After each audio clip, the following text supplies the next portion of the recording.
This program is brought to you by Ignite TV. Now you're in command. Visit Rogers.com for more details.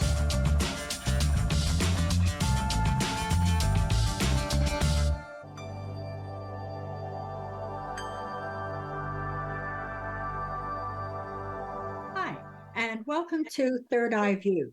Today, my guest is Kim Graham, and she does doTERRA, but she also does body talk and Moonology.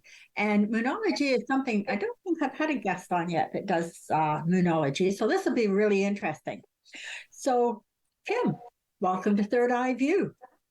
Thank you very much, Lynn, for having me. Oh, you're welcome. All right, let's start with Moonology, because Sure. I know that this is, everybody knows about astrology and the sun signs, the moon, all the rest of it. But Moonology itself is not, it's an old art, not very well known. No, it's not. It's even though everybody will go outside and look at the moon, and everybody understands that the moon changes phases. But do they completely understand what it does to our own bodies and to our own moods? A lot of people will click into that without a problem. But there's some that will just go along and chug along and chug along and go, why am I feeling so emotional?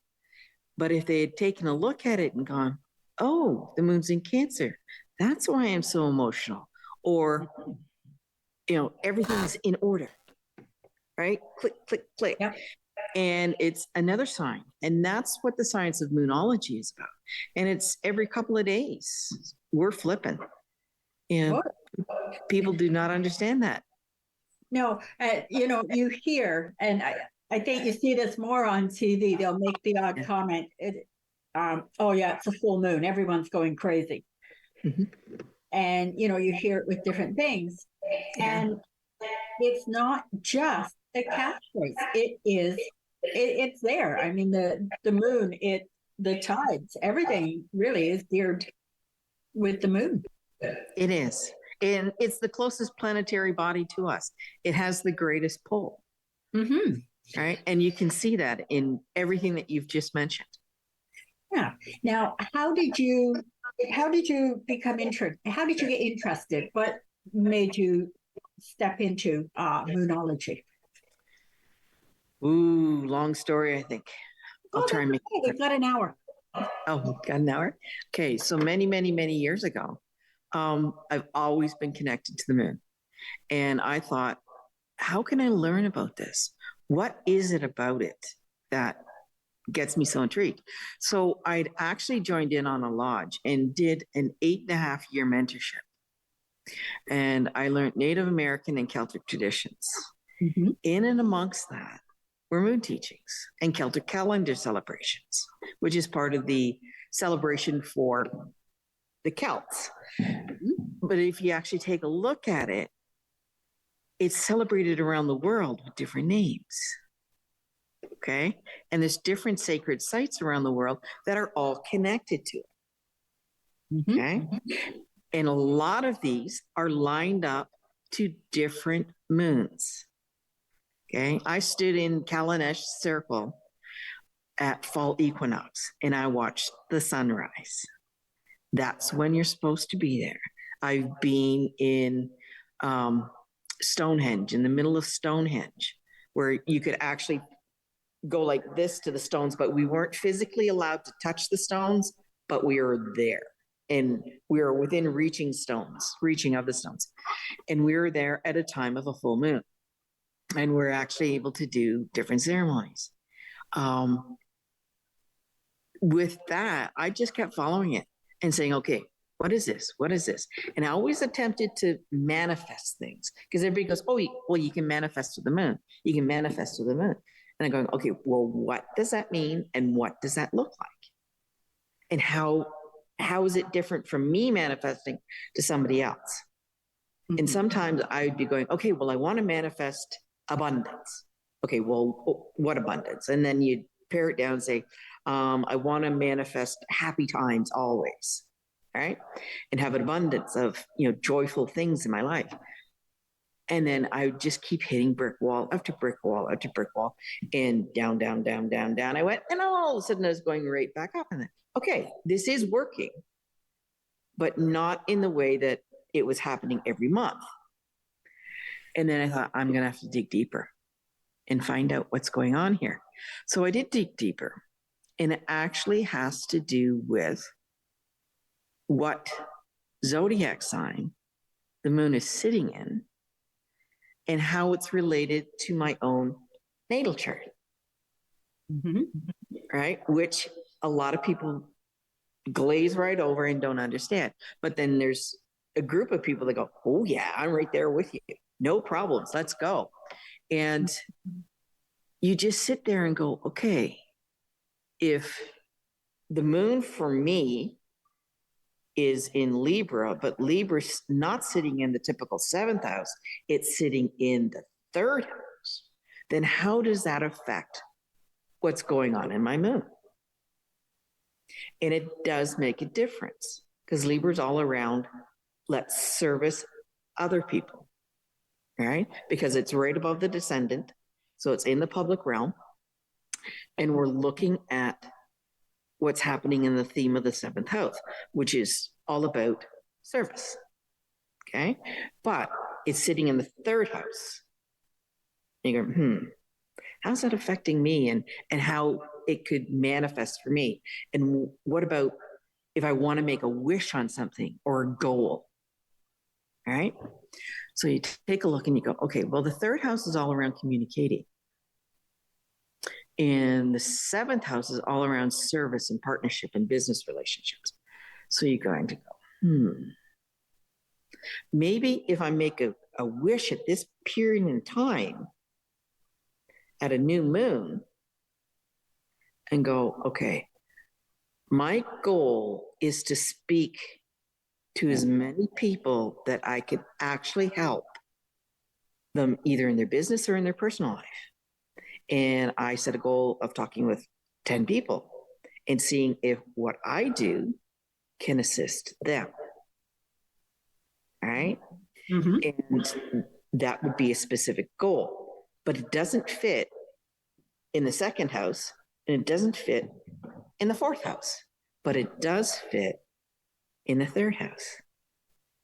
So taking that piece and moving it around has actually changed everything that I do.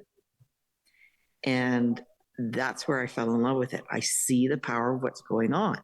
And then you take into account the different phases, right? Because I'm talking about new moon and typically full moon, okay? Because everybody knows you manifest at the new moon and you let go or see what's being illuminated at the full moon. Well, there's another 20 days in the month that are also affecting us, because you can actually set it up to look at days, every couple of days. And then if you really want to go deep, you can actually do it by hours. Mm-hmm. I'm not going that deep. Right? Days. I've been doing it now for days, probably about 2 years. So this isn't something that I just jumped on last week and decided, okay, this is what I'm going to do. This is something that I've been working with for a little bit of time. And I'd like to say a long time, but how long is a long time? Right? It's in perspective, right? Exactly. All right. For some people, they might die tomorrow. Well, they live for 97 years, but then they were saying, okay, well, I've been around for a long time, and then I've only got a short time left. All right. But then you get, a 5-year-old that's unfortunately been diagnosed with something and is taking them out of this world that soon. But to them, it could have been a long time. All right. So it's just one of those things. Yeah, that is really fascinating. Now, you do you, I know you teach some classes. Do Yes. you teach classes in Moonology? I do. I have new and full moon gatherings every month. Mhm. So I always have it right after the new moon and right before the full moon. So, the moon phases are bookending it. And I do this regularly at 7 p.m. I'd like to say I do it every Wednesday at 7 p.m., but I don't. Because if the new moon is on Sunday, I might be doing it Sunday night if the new moon was in the morning, or I might actually be doing it Monday because the new moon was later after 7 o'clock. I have been able to do it so that the new moon is happening at 5 o'clock in the evening, and I've had a 7 o'clock gathering, which is fantastic because you want to try and get it as close as possible. Mhm. And then on the full moons, I do it just before because you're going to let go. You don't want to let go afterwards all the time. You kind of want to get everything geared up to let go. All right. Do you, when you do your gatherings, do you do them indoors or outdoors, or does it depend on the weather? This is the fun part. Over the time of COVID, I started doing them online. Okay. So I've got people coming from different places in the world that come into them. And I've actually had people from Australia and New Zealand join in. They don't join in anymore. The time switch is Yeah. huge, right? But I've got people from different areas of states that come in every now and again, different areas of Canada that jump in every now and again. I've had a couple of European jump in every now and again. Mhm. And that is for the online.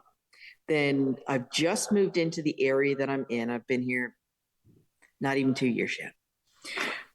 I've held Celtic calendar celebrations or Wheel of the Year celebrations where we do a fire ceremony and we have a gathering. And typically I do a moon teaching during those because you're in a specific season and the moon is associated to that season as well. So having moon gatherings in person, I have the space. I'm actually in the space and it's a beautiful space. I set it up last year to start having moon gatherings here, but some people were a little bit scared about what might happen. They're following a specific religion, so they don't want to get into the woo-woo stuff.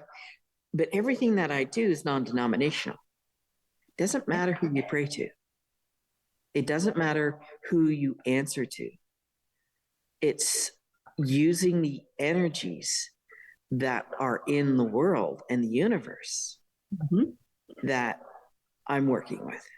And if it's the stone people of Easter Island, fantastic. If it's the fig tree that's sitting at Chalice Well, perfect. If it is, or the yew tree at Chalice Well, if it's the stones that are different places around the world, the different stone circles, go for it. If it's Christ, if it's Allah, if it's Muhammad, Muhammad, if it's Buddha, fantastic. If it's Native American and you're sitting with the grandmothers, all the more power. Because here we are sitting in an area that was inhabited by many, many, many, many centuries of indigenous people. There is power in the land that you're sitting on. So I would say take yourself out of the equation, feel the earth, and see what's coming up. All right? Because the earth is mainly what we're dealing with, the energies. All right? And it's got a lot to teach us, an awful lot. Now, I would like to backtrack a little bit. Now, this is something with me, Kim, is I am not very organized. I am not the person necessarily goes in chronological order. I will jump around where the spirit takes me, right? Right. I would like to backtrack a little bit to Stonehenge. Sure. And because I myself have never I never made it to Stonehenge, never got there. But the stone circles is something that has always intrigued me, also always fascinated me. And the energy there must be absolutely amazing. And where you were saying you can't touch, but you can put your hand up. The Yeah. energy that came out of those stones, I imagine you could feel it from quite a distance. You can. Um, right now, the historical people that are looking after it have got you walking around, quite far outside of the areas, but you can actually talk to them and see if you can book a time to go in. Oh, Yeah, you can actually book time, or we could at that point in time. We were lodged and we went in several times, and the person that took us in had been there many times before, so it might help that way. And we followed in on a Druid marriage ceremony, so they were in there getting married in the stone circle, and then when they were done, we were able to actually go in and have our own ceremony. So the energies there are constantly changing with the people that go in and out. And yes, there is a lot of energy in those circles. Yeah. They don't want you touching the stones because of the chemicals in your hands touching the stones, right? That's what they say. Yeah. Now, this is something obviously you've studied for a long time, and you have visited many circles, sacred areas, all around the world. Mm-hmm. What are your thoughts? What is your theory on where all of these stones, where they came from, who created them, how they were created? I would say it would be people that were channeling the earth energies, and it doesn't matter where in the world you are. Yeah. There's a lot of different theories. I would say theories on how the stone circles in Great Britain were created and how the stones were moved. Because a lot of the stones that were there, they believe came from Wales. Those are the ones, the blue ones. Yeah. Right. But then there are other stones that are the main henge stones that they believe were local. And how did they move them? There's been different theories. Some say it was sound waves, people singing at specific octaves, being able to move them. Some think that they were floated in because at one time there was a lot of water in the area, so they were floated in, but they're definitely heavy. Were they rolled on wooden poles and pushed? Right? It's sort of like, how were the pyramids built? Right. So nobody was around to actually say how they were built. And, as time goes on, history is written by the winners. So history, as we can see, can be rewritten. Yes. And that's the sad part. They may not want people to actually understand. And that's why there were so many scrolls in Alexandria that unfortunately some have been destroyed because of the archives in that area, the different wars that have been going on. It's ancient thinking. But even like I was up in Scarborough, and it was 5,000 years before the pyramids, 250,000, 25,000. 25, I think it's 25,000 or 5,000 years before the pyramids were built. I'd have to go back and take a look at things to actually get the right numbers in there. But they were definitely the civilization that lived there had been living there a long time. Mm-hmm. Now, do you think that ETs could be involved, extraterrestrials? Well, that's when you. Honest, we are not the only planet with life. Yeah. If you believe that we're the only planet that holds life, then that's okay. You can have that belief. Yeah. I'm not going to tell you what you can and cannot believe. Do I believe that there are other planets that hold life? Definitely. We are one planet out of one galaxy, and how many galaxies are out there? And we think we're the only ones, right? So infinite number. Yeah, it could be. It could be. You just don't know. And I'm not going to say yes or no to them not being anywhere else. Did they assist us in building these? Possibly. Mm-hmm. Right? Are they here now? Possibly. I don't know. I don't have a connection with every person. I get a known connection with every person in the world. My body talk takes me where I'm quantum healing, and everybody is connected to everything because we are down to the molecule, the atom, and we are just all energy. We are just all frequency. So we are theoretically connected to everything else in the world. But do you have an active knowledge base of what's going on? You know, this is deep. You know, it really is, and it's so involved. And so many times when you talk to people about things like this, you hit the surface, Mhm. and that's all you do. It is you touch on the surface, Yeah. but you have gone a lot deeper. You have gone below the surface, Mhm. and obviously this has to be a passion for you. It is. It is. This is your life calling, and it's helping people. I would say you're not just helping people sort of physically, but an awful lot too with understanding, and I would say understanding who they are.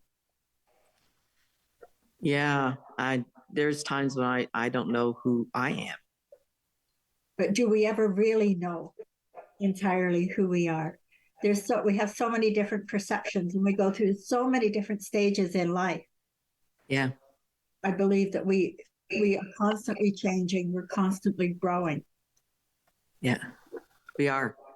And as somebody had once told me, when you stop learning, you die. Yes. Okay. Absolutely. But then, isn't that another stage of learning?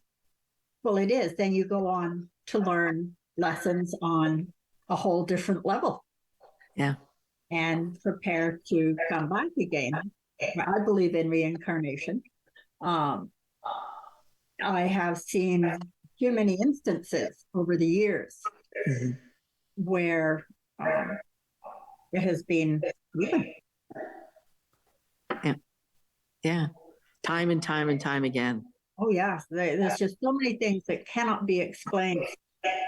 My husband, Russ, when we had come up to Port Elgin. We were both living down in the Niagara area, and we had come up to look at some places to move up this way. And I did a past life regression with him. And I had him describe himself to me. And I said to him, is there a woman in your life? Because here's me thinking, well, let's see if I can get a past life that we were together, right? And he just looked, he said, well, what do I need a woman in my life for? I thought, okay. Anyway, he described what he looked like. He described a path. Now, we talked about it when he came out of it, and he thought that he was some sort of an indigenous person in that life.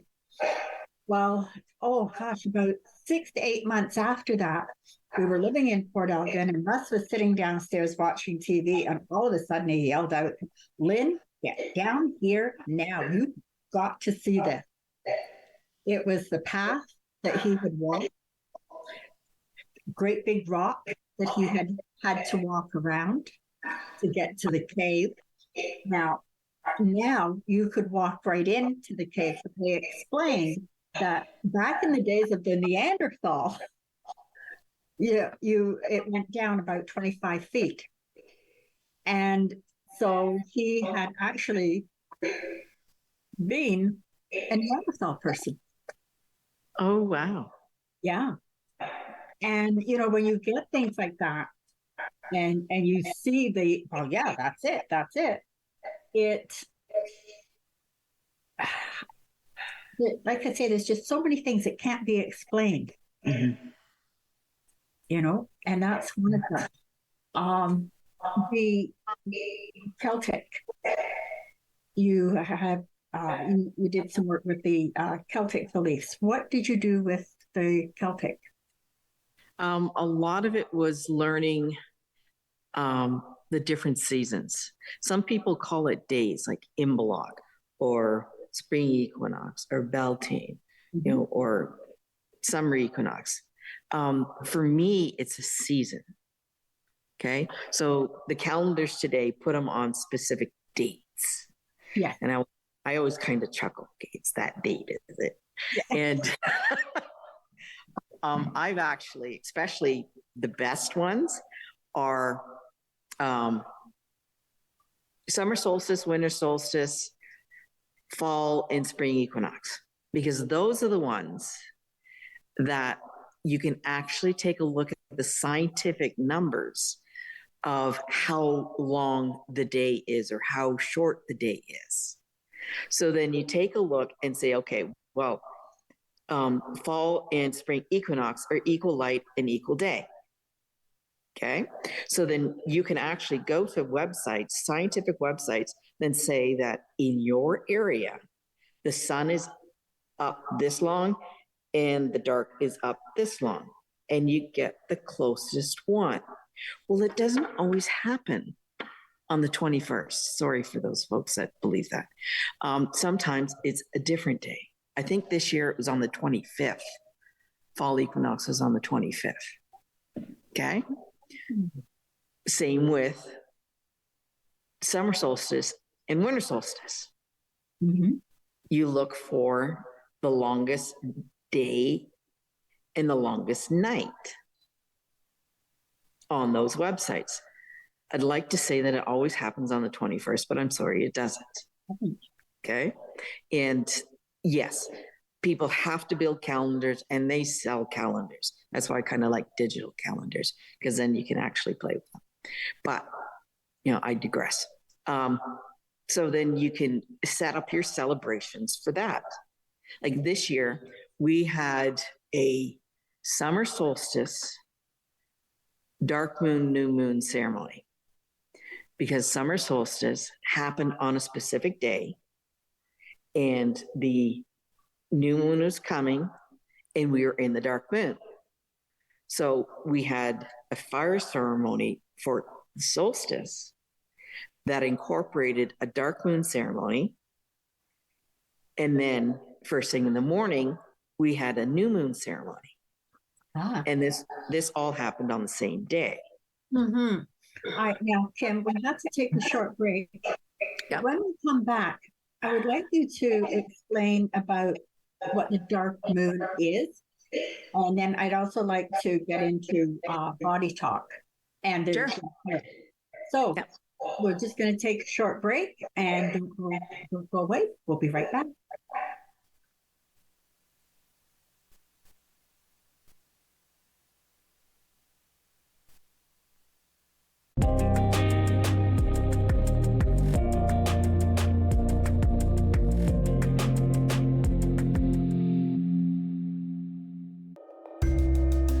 I was born and raised in Musqueam First Nation territory by my mother, who spoke Hunkaminam to me.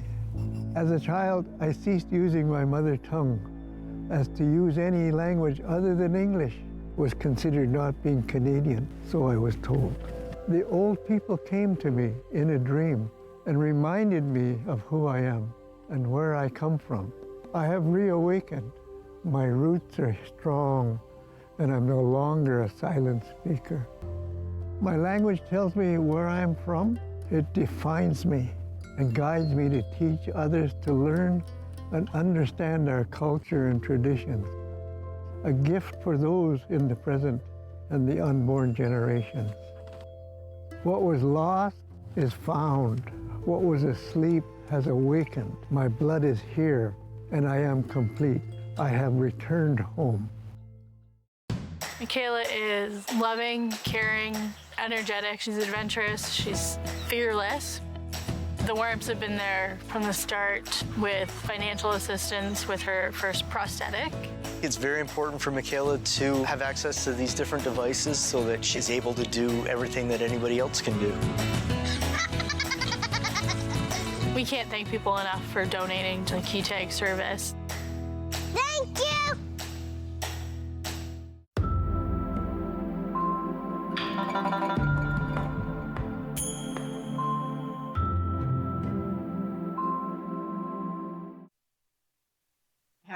When I first met her at the holistic show where I met her, and I've got her brochure on doTERRA. I had absolutely no idea of all the things that this woman is involved in and what goes on in that mind of hers. It is absolutely incredible. Now, you had mentioned about a dark moon. What is a dark moon? Dark moon is the hours before the new moon. Typically, it's out 12 to 24 hours before the new moon. And this is when it's dark. If you're in a no light area going like this and looking for your hand, you're like, okay, I know it's there, it's attached to my arm, but it's not always visible. Okay. And in that area of time, you are, I want to say this politely, but I probably won't. You are letting go or dumping just about anything and everything that you no longer need. You may not know what you're letting go of. You may be very, very emotional because a lot of the times when we're letting things go, we're grieving that loss. Yep. Okay. And if you're in the dark moon and you understand that the new moon is right there, and that's when you're bringing things in, whenever you let something go like that, though, I will preface this, always bring in gratitude. Because when you're letting go, there's a void. Yes. Right? And you don't want things that you don't need jumping back in or other things replacing it that you do not need. So whenever you're letting go, always bring in the gratitude, right? So that it's out. Okay, I think I'm good. Okay, now, what gratitude can I bring in? I'm very gratitude for meeting you, Lynn. I've got great gratitude for being where I'm sitting because it's a beautiful space to be in. I've got great gratitude on actually being able to drive a vehicle, right? So that when you're letting things go, you always replace it with something very, very good. Yeah, right? that's interesting because that's something, when they talk about the law of attraction, they talk about letting go, they talk about gratitude, they talk about all of these things, but no one ever brings them together. No, they don't. And no one ever says, well, when you're releasing, you have a void. So you've got to fill that void with gratitude. And I'll be honest, I hadn't even thought about it, but it makes a lot of sense. Yeah, it does. It really does. Yeah. Now I am going to start jumping around a little bit because there's so many things that I'd like to cover and talk about with you. You had talked about doing work with and studying with some Indigenous people. Yes. My actual study was with an elder who was adopted by grandmother Twyla, who's down in the States. And unfortunately, she has left this physical world and she is in her next world. So she had studied with her and she has some ancestral roots. So we studied the traditions, and we do have some of the same practices and the gratitude for where we are. That is the main thing that I took away from that time, because I associated myself more with the Celtic studies. I've got a Scottish lineage. So that's where I feel I belong. And I didn't want to misappropriate anything.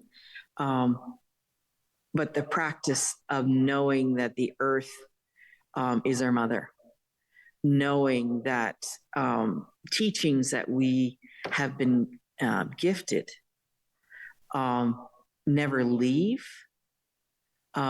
They just need to be found again sometimes. Right?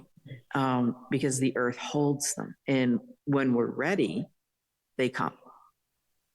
And if we're open to listening, a lot of the times people aren't open to listening because of the barrage of things that are happening.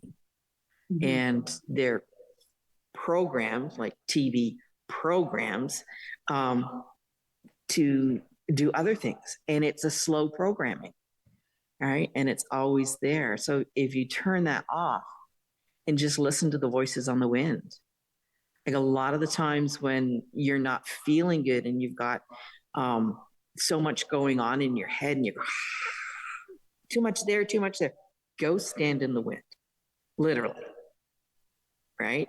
Because what the wind does, it comes through and it pulls it all away, right? And you're going, okay, put your face in the wind and and just say, okay, I'm going to let go, and it's just going to pull it away. Stand on a mountaintop. Can you think of anything when the wind is howling past your ears? Probably not. No, Right. it's funny you say that because we used to have a convertible. Mhm. And if I was getting stressed out, if I was really busy, too much energy, I would say to Russ, look, I'm going for a drive. I'll be back. I'll be about half an hour. I would get out, obviously, in good weather, put the roof down and just drive, just to feel the wind. And I have said this to him so many times. And now I'll just put the window down on in the car. And it's like, stick my head out. But it's like, I need the wind. I need it clears. Yeah. And I thought it was just me. I didn't realize that it really was a thing. Oh, yeah. Yeah. Which it is, Well, obviously. well, take a look at runners. Uh-huh. Okay. So if somebody's upset about something or can't make a decision, they'll go for a run. Okay. So the wind is, but it's also it's a meditation. Yes. Yes. And a lot of people will listen to music and stuff in their ears while they're running. And I'm thinking, no, take those things out. Just go and just listen to what's out there. I have a story to do with the wind. Yeah. Okay, just first of all, I used to do a lot of deep trance channeling with my friend David. And on one of the channels we did, I was taught how to in all four elements in my hands. And I was taken to a stone circle. There were 14 hooded figures, and they taught me how to do this. Anyway, fast forward a few years after that, I was down in Myrtle Beach, and I had a friend who owned a metaphysical store down there. And I would go sometimes, go sit, talk to her, sit for an hour, whatever. And this one particular day, this man came in. His name was James, and he was a vagabond. And he told us that the wind was his mistress, and that he played Russian roulette every day. Well, here's me, right? I'm a mom. I've got little kids. They had a game of roulette. That's where my head went. I didn't think anything about it with a gun. So then he left, and I said, well, that's kind of neat. He plays roulette. And Denise looked at me. She said, Lynn, give your head a shake. She said, do you not know what he's talking about? And it was like, oh. So anyway, she had to go to the bank. She left me at the store. She said she made sure that, couldn't see him anymore. And she left. 5 minutes later, there he is back in the store when I'm there on my own. And I'm like, oh no. Anyway, he wanted to have a reading done. And he said that he had been told that the wind was his mistress, and he had been told that he had to come and see me for a reading. So I created the wind in my hand. So I got his trust so that he could feel the wind. And he told me he didn't have any money to pay me what I needed in exchange. I told him I wanted his life. And he looked at me. He said, no. I said, yeah. I want you to value your life and look after it for me. And he agreed. He gave me a penny that his grandfather had given him on the day that he was born. I still have that penny. to this day. And That is his name was James. And the last I heard, he had a steady job. He was doing really well. He had met a woman. They had a child together, and he was doing really well. Oh, that's so good. And it was all because of the wind. Yep. For the wind. The elements are here to teach us things. Oh, I believe that so much. Yeah. So much. All right.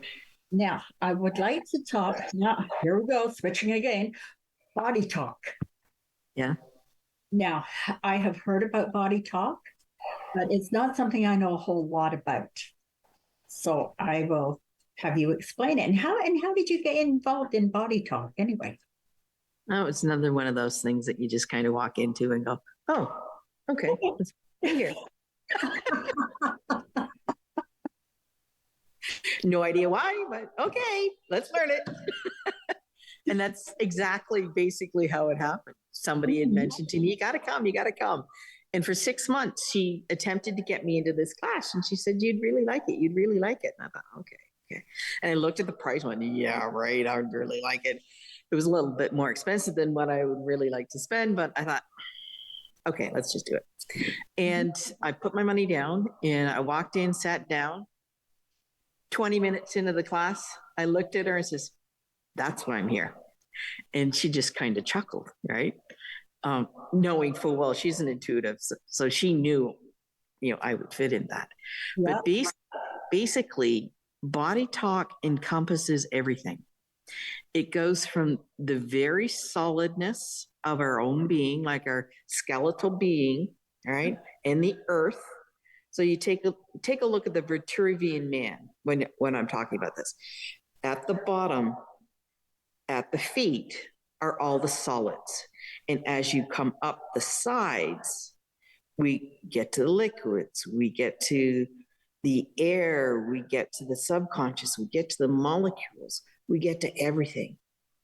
Okay? That's what it involves. So you take a look at the actual structure. We've got Chinese medicine involved there. We've got our Vedic medicine involved there. We've got natural medicines involved there. We have the subconscious, the conscious. We've got the endocrines, organs, body parts. We've got the chakras, the meridians, ancient knowledge.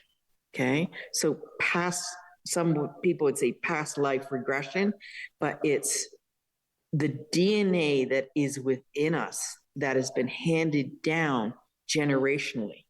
Mm-hmm. As each generation is learning a lesson and it's involved in their DNA. Some of those lessons may not be very nice. Okay. It might have been very traumatic. Okay. So then it gets ingrained into the DNA and it's passed down, and people may not understand why they fear spiders. Okay. But it might not be in this generation that they feared spiders, but it might have been past generations that had been locked up in a barn with a bunch of barn spiders, which are monsters, right? And it's been passed down through those generations. So then you're actually healing it. And that's when you take a look at the native tradition of when you heal yourself, you're healing 7 generations back and 7 generations forward. Oh. Okay. Yeah. So, and everybody says, take your oxygen mask, put it on first, and then help the person beside you. Mm-hmm. Okay. Because when you heal yourself, you're healing those around you. Yes. You take a look at the scene in Avatar. Okay. When they're sitting around the mother tree, they're all touching one another and all moving in unison. Okay. And that's because they are all one. And the energy is flowing through them like the roots of the trees. And it's well known in science that there's certain trees need to be beside other trees, companion trees. Sandalwood trees are like that. They need to have a companion tree. You just can't plant a forest of sandalwood. It won't grow. But if you plant sandalwood with the companion trees, it grows and it flourishes. So this is all underground. Okay. And the roots, touching the roots and knowing that they're. So they're helping each other grow. Right. And when you're planting a garden outside and you don't want spiders and aphids on your tomato plants, well, then you plant some peppermint around it, because peppermint repels specific insects. Okay, so then you do that. That's why you plant citronella where around the spot where you're going to sit down and have a patio, because it keeps the mosquitoes away. Okay, so it's using the plant medicine in that. And this is all of part of what Body Talk is all about. Okay, a lot of the times we take a look at emotions. Emotions is one of the descriptors of Body Talk. Depending on the emotion, say it's grief. This is a typical one. Grief is in the lungs. That's part of Chinese medicine. That's where grief is, right? Because when you're grieving, you're all tight and you're sobbing and you're holding your body tight. So you can't physically breathe, right? Or breathe. So then you need to open up the airways. So if you have some peppermint, you help to open up the airways. Even though you might be tight like this, you actually, it helps to relieve it. So that's a part of Body Talk, right? Are the emotions and the planets and the astrological charts and the Chinese wheel, different organs on different time slots, right? Where you're processing things through the day, right? So it's huge. I'd like to say that it's just this little thing. People ask me what Body Talk is, and I say it's Reiki on steroids. Reiki is a very, very powerful modality. And I do have Reiki in me. I haven't gone to the master level, but I have done Reiki 1 and 2. And it's part of it because of the fact that it's quantum healing. We're healing on the molecular level. So a lot of energy healers, when they're attempting to tell people what energy is, they say, okay, put your hands out like this. Do you feel a pull between the two hands?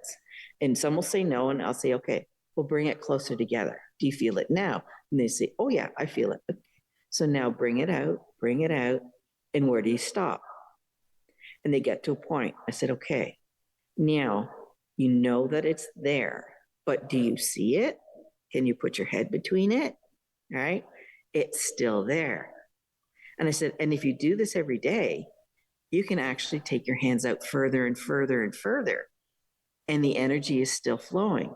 And you look at it as if you're doing that little yarn thing with your fingers, and you're building things when you're a kid, and cat's cradle and stuff like that.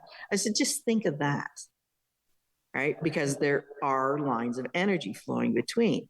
That's what Body Talk does, but you might not need to actually put your hands on. With Reiki, some people are taught hands-on Reiki, some people are taught hands-off Reiki, right? So I was taught hands-off Reiki because of the energy medicine that I've been taught. You don't physically need to touch somebody because the energy is there, right? And you're just helping it to move, right? And keeping that flow going, right? Because if you can keep the flow going and the stagnant out of it, the emotions won't fit into a specific area of the body, like in your knee joint, right? You hurt your knee, and Louise Hayes goes, well, you're afraid of moving forward, right? So then she's got an affirmation to move forward associated to the knee. And if you pull that out of the knee, that emotion out of the knee, you can walk, right? So that's how Body Talk is everything. Now, before you say any more, I would like to take a couple of minutes. If somebody wants to get hold of you, to put out your contact information. Yep. Do you want me to put it out? If you can tell us, that would be great. Yeah. I'll also write it out so that it can be part of the notes here.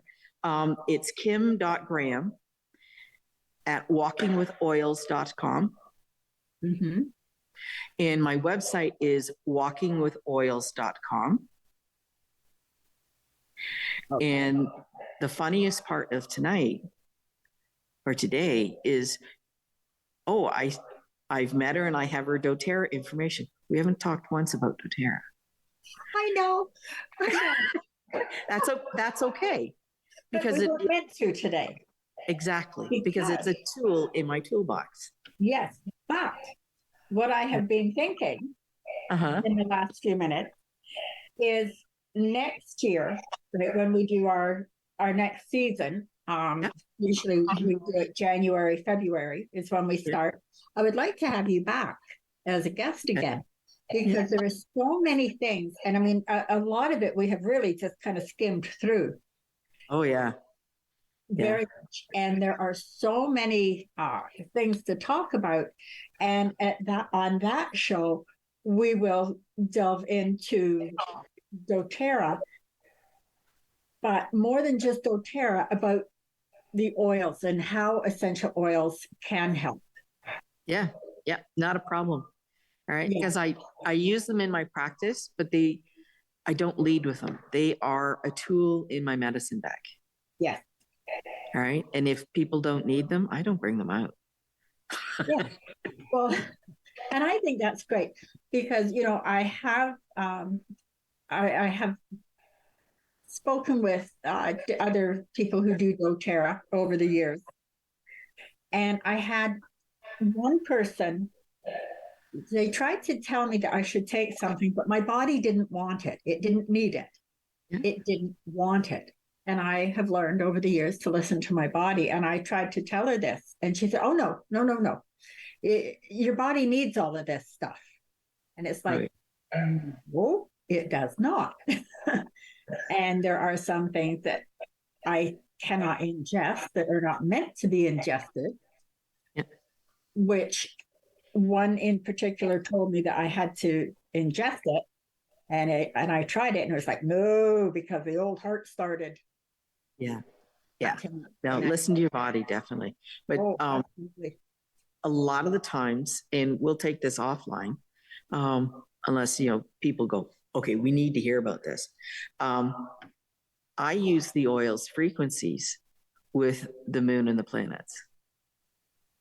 Okay, and I can see that, especially for the things that we talked about today, and because like you said at the beginning, everything is so interconnected.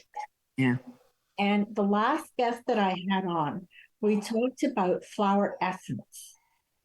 Yeah. And when you were talking about the trees and something that she had mentioned about the tree essence, the strength that comes from trees, because they are so strong and the majority of them are so well rooted, and the strength from tree essence.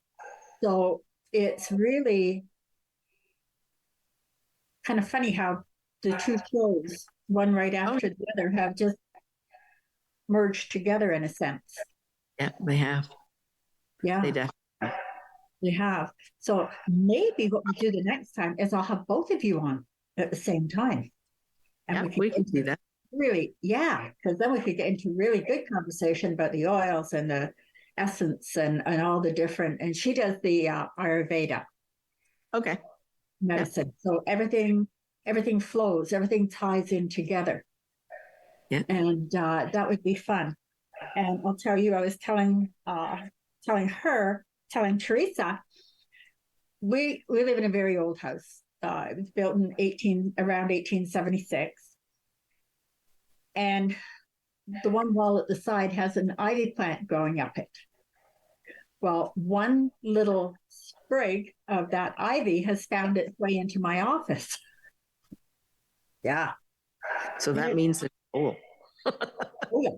And it's wonderful. It's healthy. It's the healthiest house plant I have ever had. And it's probably because it gets watered and gets everything it needs outside. Oh, yeah. I wouldn't doubt it. Yeah. But anyway, we we are coming to the end of the show. And I would like to thank you very, very much for being a guest. And definitely would like to have you back because you have so much knowledge. Thank you. You're welcome, but you're not finished. There's still more. Yeah, there's some more. When you're in your 80s, you will still be learning. Oh, I trust. I trust. Absolutely. And I really want to thank you for having me on as a guest and being an excellent person to speak with, because the knowledge and breadth of information that you have delves very, very deep, and it's very, very wise. Thank you. And if people don't recognize that, that is unfortunate, but maybe it wasn't their time to know. I will agree with that. And I was born in Scotland. Oh, were you? Yes. Okay. Yes, I was born in St. Andrews. Oh, wow. Yeah. Okay. Well, And you're yeah. here now? Sorry? And you're here now? Yeah. Yeah. Yeah, we came to Canada in 1958. But anyway, we will get together one day and have a talk. Okay. That sounds good. Meet for coffee or something. And Yes. that would be great. So again, thank you very much. Oh, you're welcome. And everyone, remember, keep laughter in your heart because it really is life's best medicine. Oh, it is. It is. Okay. I'm a laughter yoga teacher. Yes. Thank you. Namaste. Namaste.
Call the Rogers TV viewer response line, email us, or connect with us on social media.